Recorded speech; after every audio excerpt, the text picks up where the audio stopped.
We have much to get to in the labor market. Joining us now is Andy Challenger of Challenger Gray and Christmas. And big news recently, Andy, about companies no longer being able to require employees to remain silent about their severance pay when being let go. What's the reaction in corporate America? Yeah, companies are going to be frustrated with these rulings that are going to cause them to have to go back and look at their severance agreements and make sure that the language is not too broad around silencing employees when they depart an organization in exchange for severance payments. That is going to be a concern for companies. But broadly, organizations do know it's hard to keep information about your company silent today with the explosion of sites like Glassdoor, where employees can leave anonymous feedback about the organization. It's hard to keep too tight any secrets that companies might have held in the past. Will this cause any changes? For example, maybe less severance pay?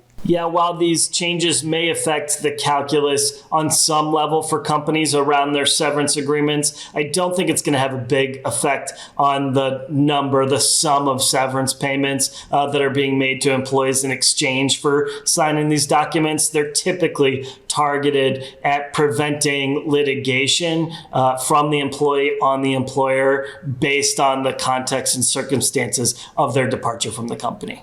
Being laid off is a touchy topic. What are your tips for telling friends and family? Yeah, talking about job loss with friends and family can be so difficult. It's one of these moments in your life where you're really destabilized, and it can be destabilizing to your family as well if they're depending on your income. It's important to be honest about it, talk about it, and share your emotions.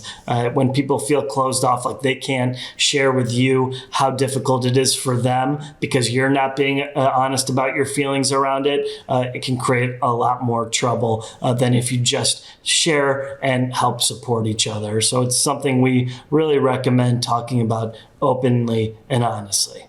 What are your top tips for getting that job search going again? Yeah, for me, when you're starting a job search, the most important thing is to start off by writing down a list of people that you're going to go out and get a cup of coffee with or have lunch to talk about your job search, whether that's former coworkers or friends that work at companies you might be interested in. That's how you start to get practice with interviewing, by talking about what you want and what you can bring to jobs. But it also helps connect you to roles that never get posted online. So many positions are filled internally. And when you can start to tap into the network of your friends and family and former coworkers, you really accelerate your job search. Always good to have you here. Thank you, Andy. Thanks, Angie.